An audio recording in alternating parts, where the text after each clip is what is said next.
Hello and welcome to another episode of Consensus with Canonizer. My name is Jim Bennett and I am here with the mighty Canonizer Council.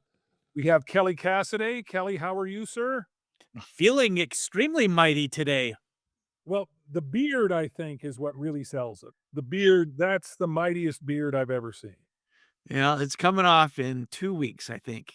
Oh, okay. Well, then, just like Samson, your strength will be diminished. So I'm gonna We enjoy also, the mightiness today. there you go. We also have Brent Allsop here with Hey, Brent. How are you? Good. also Good, and looking we mighty, I also might add. say again?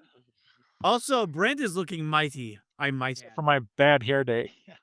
Well, our not an expert is not looking mighty because we cannot see his mysteries, but we always appreciate his wisdom.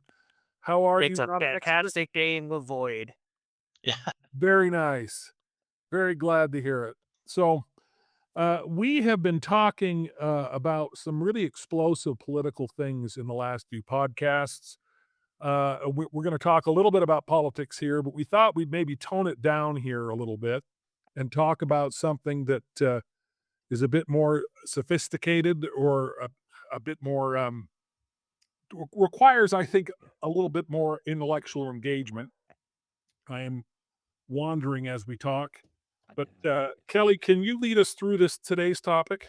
Oh, certainly. Let me get there first and share it. Today's topic is the end near for the bureaucratic state? And are individual rights stronger? Um, so the Supreme Court is winding down its 2024-2025 term. There's still a couple of high profile cases that it hasn't announced yet. Um, just for information purposes, this will be released on Thursday. Today is Wednesday, and the Supreme Court just announced a highly anticipated decision about um, gender affirming care and in Tennessee and the law that prohibits surgery on minors.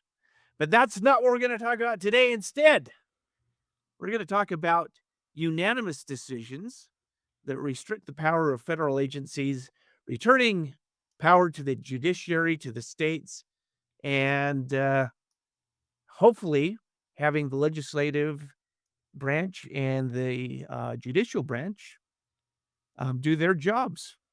There's something in this topic for everyone. The Supreme Court built consensus on these, so maybe we can too. Trump supporters can claim the end of the deep state, and Trump detractors can claim it takes away executive power from President Trump and puts it back where it belongs. Um, there are two separate but related issues we're going to talk about. Federal agencies like the EPA now don't get the final say. And the other important thing is individuals have more importance than these institutions. Um, so to set the stage, in 1984, the Supreme Court ruled that the government agencies must conform to any clear legislative statements, but when interpreting and applying the law, the courts would give wide deference to ambiguous situation. That's been known as the Chevron deference. And it's been basically a part of American life since the early 1980s. In 2024, Chevron was dealt a serious blow in a case called Luther Bright Enterprises versus Raimondo. So now instead of deferring to the expertise of agencies on how to interpret ambiguous language, federal judges have reclaimed their constitutional duty to interpret the laws. And this principle is further um, strengthened in two cases this year. One was Seven County Infrastructure Coalition versus Eagle County, Colorado, which basically said a railroad line that was being put in Utah didn't have to pass a test that the EPA just came up with, saying that downstream rules had to be thought of. So, like, not just what the law said about clean water and clean air, it's what it was going to do in the future or potentially do way away from its slaves. And a similar case happened just in this term, San Francisco versus the EPA. San Francisco one, it was a wastewater regulation that went way overboard, according to the courts, on what Congress said that EPA could do. But in the same thing, there's also a lot of decisions now that have come out this term about strengthening individual rights and institutions over institution. And that's really interesting because the Supreme Court ruled on these unanimously. Um, Basically, the individual is much more important than any institution. And so a couple of those were retirement claims. A burden of proof is not on the individual, it's on the company if they deny the claims. Thompson versus US, it was a false and misleading statement thing that the individual doesn't have to come up with some super law themselves. It's based on how the law is read. And a couple other ones, but you can read about those. Basically, we can look at it. Is it a good thing that science is now second place in regulation and the courts are first? Or is that the way things should be? Was that too long of an introduction? No, I hope. Well, so where do you come down? Well, I think it's a good thing. I remember being in college in the 80s talking about this Chevron deference and how it took away power from Congress and it took away the power of the judiciary, and surrendered their roles to these super agencies to come up and determine what laws meant. And those super agencies, they're the cabinet of the president or the president. Well, let me read the one of the administrative agencies. This is one of the camps that we have in this statement. One is administrative agencies have the expertise to regulate, not the courts. And you look at these like the FDA, it should know more about drugs than courts. The Department of Homeland Security should know more about security than the courts. Occupational Safety and Health Administration should know more about occupational safety and health than the courts. But the Chevron decision supported that. But the decisions now that have come out in the last two terms have said, yeah, you guys can have a say in it, but the final say is in the courts. Well, okay, so right now there are two camps. One is overturning Chevron is good for democracy, and the other is administrative agencies have the expertise to regulate, not the courts. I mean, you pointed that out. Neither one has any support. So you Well, I'm going to support one right now. I'm going to support overturning Chevron is good for democracy. But first, I have to go and log into Canonizer. Then I'll come back here and very simply click this button. And I'm going to add my support to overturning Chevron is good for democracy. okay? Last year's support. I think. I mean, Kelly, we battle quite a bit in some of these podcasts. I think you and I are largely in agreement here.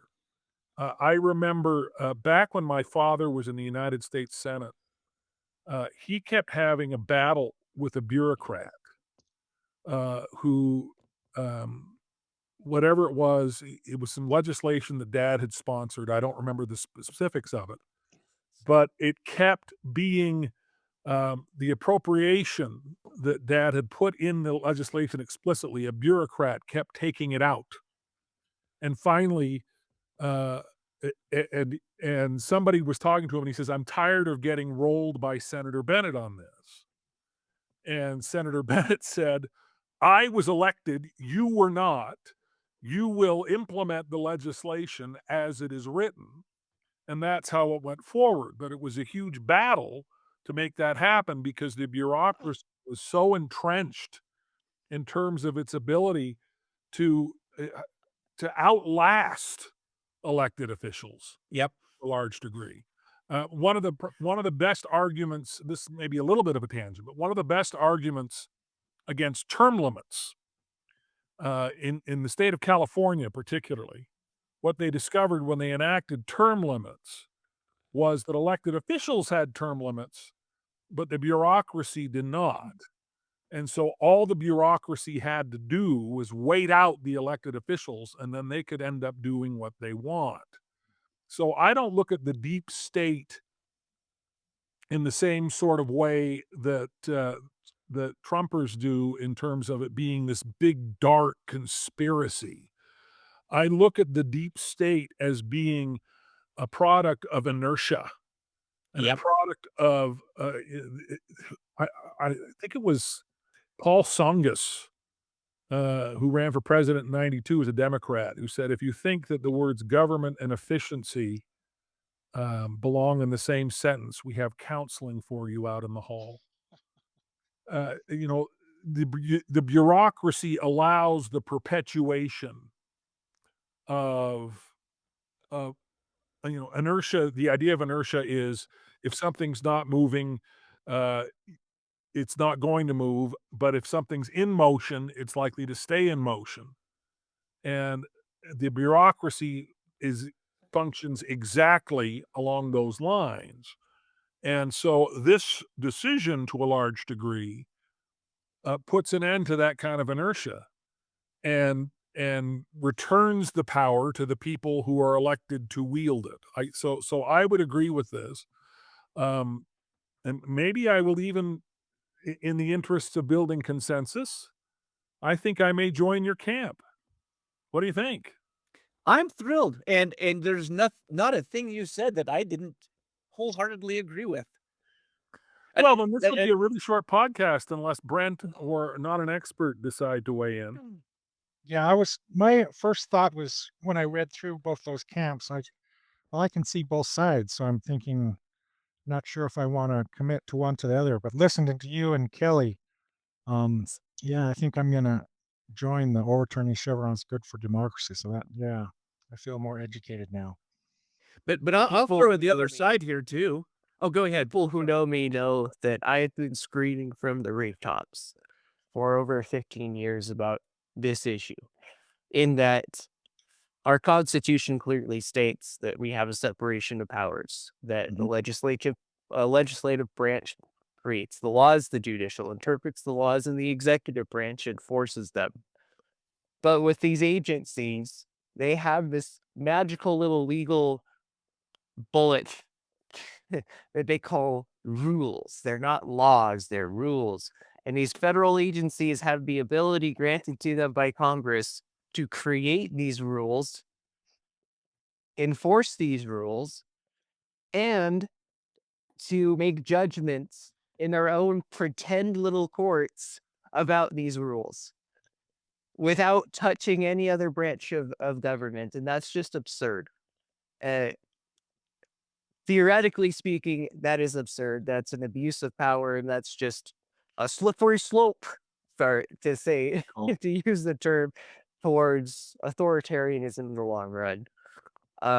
And that doesn't matter. And that's theoretical. Practically, it doesn't matter if they're good at it. It's the fact that they can do it that is the problem.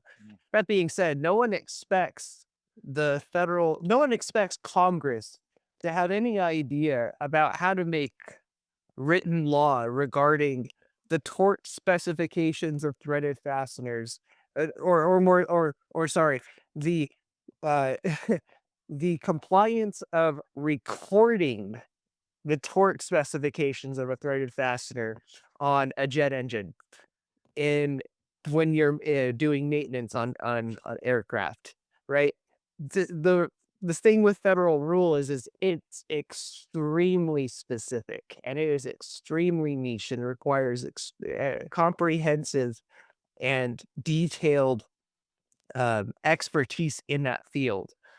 Um, Now, as it relates to this topic, though, there's a clear need for that. There's there is a clear need for experts in the field to be able to outline these kinds of rules and procedures, but they should not be law, and they shouldn't be rules as they are currently speaking.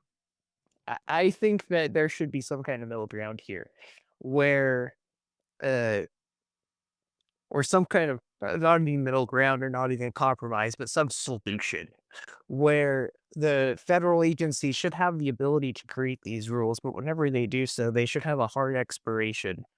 And any rules that are worth remaining on the books have to be ratified by Congress in some way. I like that point. I think that's great. So you're talking about creating a new camp? Yeah, Program camp? because this is a solution that I've floated in my many years of screening about this issue. Because right now, to your point, not an expert. These federal, well, up until 2 years ago, federal agencies were the lawmakers. They were the judge, the jury, and the executioner. And now they can make the laws that have been granted them the ability to do, and they can even have some administrative courts, but the final say is in the judiciary, not in that administrative executive state. Like one of the cases they did, it was Williams versus Reed, which I forgot what state it is, but it said that this gentleman Williams was in what the court called a constant loop of administrative review. And the court said, you can't do that. This guy can leave that loop and go to the courts. So, yeah, I'm with you, Mark. That was a good point.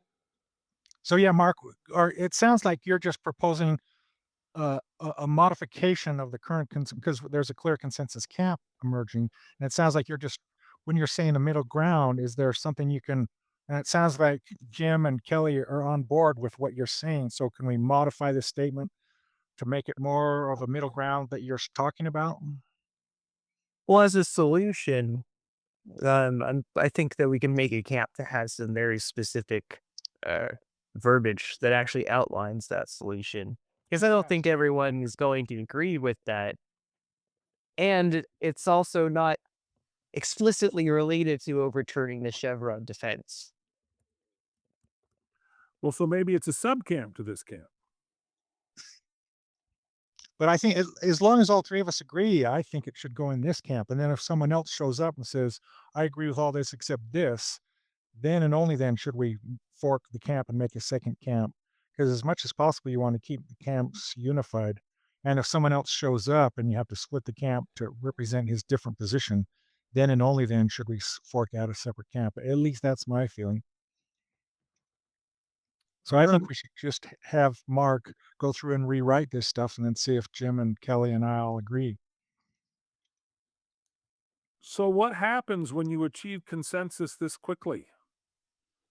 I'm Yeah. gonna throw in a wrench. But Well, if like we can look at the past history and see if the Supreme Court looked at their own lives to come up with this, which they're human beings too. They're not just looking at the laws, but like I know that there's a lot of people, Republicans and Democrats, who are look now back at the COVID restrictions that were put in place by administrative agencies and in the name of science. We're going to do social distance, but there was no science behind it. We're going to keep kids out of school, but it turns out there was no science behind that. Going to have vaccine mandates, which now there's questions about whether that would have been as effective as natural immunity, and then really not involved. But this is kind of a side issue. The Wuhan lab leak theory was just dismissed because it wasn't science. But would that have changed any of that if this case were heard 4 years ago?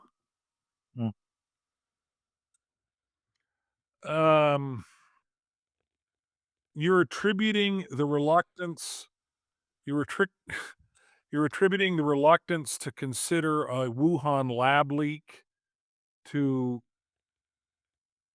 Chevron bureaucrats. Well, let me take that one out. let's say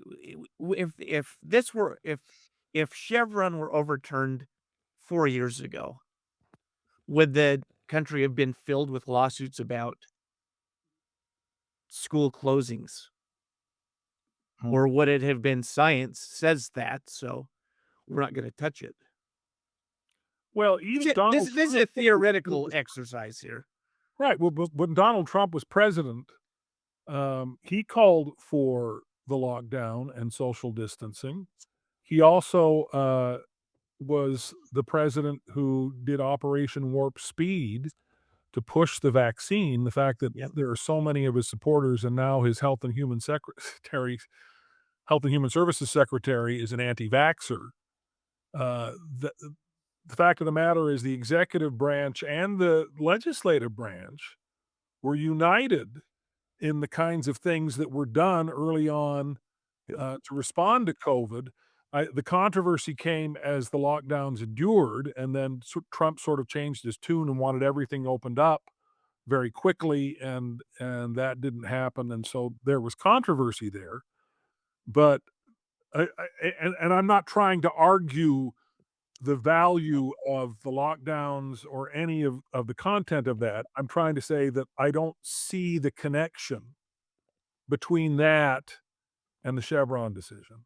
It was a stretch. I was just trying to make this, a little more, You're trying to little more fighty here.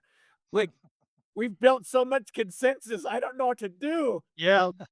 Well, when once consensus is a good thing. That's always the goal, and so it becomes a petition topic where we seek to get everyone else on board the consensus, so that, and then we send that message to government. Says, yeah, the people agree that this is the way the government should operate, and that allows the. So yeah, I think consensus is a good thing. Because I think more of our topics should be petition topics, that we push a particular point of view, the right point of view. So who would we give this petition to, Brent? If this were to be a petition, who would we deliver it to in order to affect change? Uh, we would send, whenever we send email to our senators, we would include a link to this. Say, look, here's what most people agree, and so whenever you're trying to influence government, you would point to this, point to canonizer topics. Yeah, let's actually. I think it would be valuable to people watching this to spend the rest of this episode. We're going to probably keep this to around a half hour or so, which Yeah, gives us yeah. about 7 minutes. Um, uh, let's discuss that whole canonizer process, because one of the things when people come to canonizer, I've introduced canonizer to many people.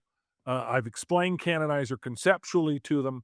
They get very excited conceptually, and then they show up at the site and they get a little confused, and they're not quite sure what to do when they get there. They're not quite sure, uh, how to navigate it. Um, can you just I mean, can we just discuss that a little bit, Brent? I mean, can you sort of give an overview of that? Well, maybe a good example to do is, like, for example, in Sandy City, there's two camps. One wants to run 20th East. There's a natural gully that runs through the middle of Sandy City, and and and and UDOT has it designed out to run 20th East across that gully and kind of cut that gully in half, pretty much effectively, like's done on 13th East. But and but there's a whole bunch of horse people and naturalists that don't want that gully to be disrupted or cut in half like that. And so because of that, whenever I drive southbound, especially during rush hour, I can't get across the gully because I have to drive clear down to 13th East, and that street is just totally jammed. You can't to turn left, you have to wait forever to get through and get on the street. And UDOT rates that bottleneck as an F, and some needs some work. And the solution to that is to run 20th East across. And so I would like so the point is we need to find out concisely and quantitatively what all Sandy City residents want. People that want the bridge should go in and join a camp for that, and people that don't want a bridge should go in and fight for that. And whichever camp gets the most consensus, then the mayor and the city council should see, oh, this is It allows the mayor and the city council to see what the people want, see concisely and quantitatively what the people of Sandy City want. If a single person shows up at a city council, they're noisy people that have radical ideas, and you can't listen to them. But a place like Canonizer, where every single Sandy City residents can have a voice on any topic, that should influence, and that should so does that make sense? That answer your question? Well, yeah, I'm looking for a little bit more so for more sort of hands-on practical advice. And so what I'm gonna do. Oh, go I ahead. was gonna say, how about if we do that? Let's pick a topic that's on here and see how we can turn it into an actionable thing. This one here, yeah. Let's talk about.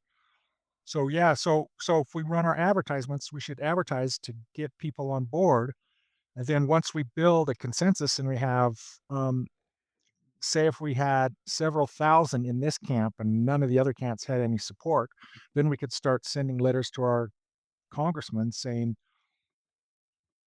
or I guess, or I guess in this case, this is something that the Supreme Court would need to see, right? Overturning Chevron is a good democracy. So we would want to contact the lawyers that are fighting for overturning Chevron as a good democracy and say, hey, look, we've got this petition here. Include this in your argument to the Supreme Court. Wait, would that be the way it works? Well, I was gonna say something a little more easy, like, let's look at this one. We did this a couple weeks ago. Is a Uh-huh. war in Ukraine worth fighting? And then how do we go from here to get to support? Is that can we just kind of start from here? Sure. Let's like okay, so as an example of how you can use Canonizer, we did this topic a couple of weeks ago. Mhm. Is a war in Ukraine worth fighting? So you click on that, you go to Canonizer, click on that, and you can read the main camp statement, go up to the consensus tree, and you can look. There are 3 camps in there. Absolutely, thou shalt not kill, and yes, but. I'm gonna go to the yes, but one because I believe that's one that I should support, but I have not done that. So you can read it here, click on the consensus tree. You can read it easier there.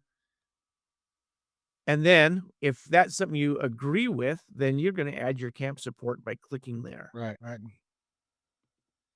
And you have just added your camp support. So now we have complete lack of consensus. We have one supporter for each camp, right? Here we go. Let's see. One. Yeah. And maybe Almost done with my camp here. Uh, on that topic there. Yes. and so but we do have consensus in kinda here. We have absolutely yes, but well, no. So we need to get more people involved in Canonizer. Yeah, to see. Wouldn't it be nice to know, concise and quantity, what the whole nation thought about that? If everyone would get involved and So, weigh in yeah. their opinion. So to reiterate, that is the goal. I mean, the more people get involved, one of the great things about consensus is great things about Canonizer is it cuts through the clutter. Is because very often, if you're going to Reddit or you're going to Twitter, heaven forbid, X, I guess it's called now, and you bring up a question: is the war in Ukraine worth fighting? You create this endless thread of comments and you re-spark all of the arguments that have been going on for years and years and years.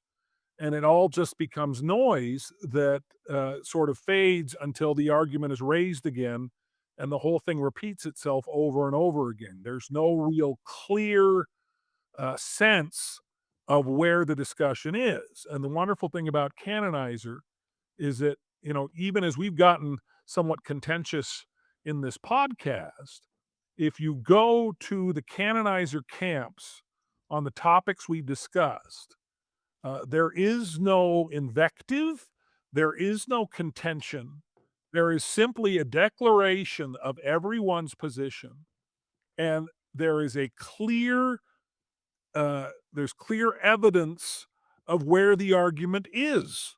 So you don't have to sit there and refight over and over again on the same kinds of things. You can go to Canonizer and you can say, aha, well, right now, this is where the consensus is.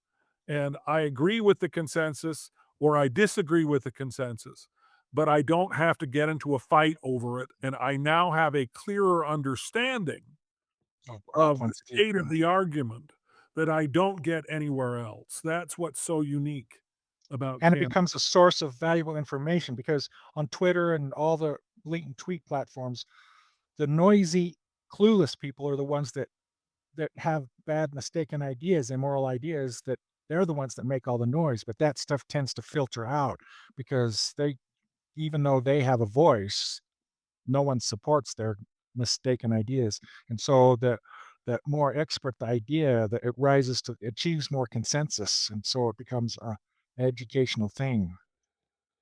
Absolutely. Absolutely. All right. Well, so I hope that's helpful to people who are watching. I hope that you will, if you're watching this, go into today's topic or go into any of the other topics And pick some, and weigh in. Let us hear where you stand, and let us know where you are in the journey of building consensus. So, thank you all very much. Does anybody have any final words, parting thoughts? just remember, you don't have to go in and spend 6 months researching and becoming an expert before you weigh in on any particular topic. The goal of Canonizer is to find out, what do you think right now off the top of your head? And the wisdom of the crowd amplifies that and makes it intelligent. So Wikipedia has that same problem. People are afraid to go in and do Wikipedia edits because they consider themselves not an expert. But the whole goal of Canonizer is to find out what everyone, including the non-experts, think. And together we can amplify our intelligence. So just off the top of your head going, oh yeah, I think this is the right camp. Oh yeah, I think that's the right camp. Oh, this camp should be improved in that way. You don't have, so just do it off the top of your head. Sounds good. All right. Well, thank you all very much. Thanks everyone for watching. We'll see you next week on Consensus with Canonizer. Or hopefully we can have a little argument. Yeah. Then build consensus. Yeah.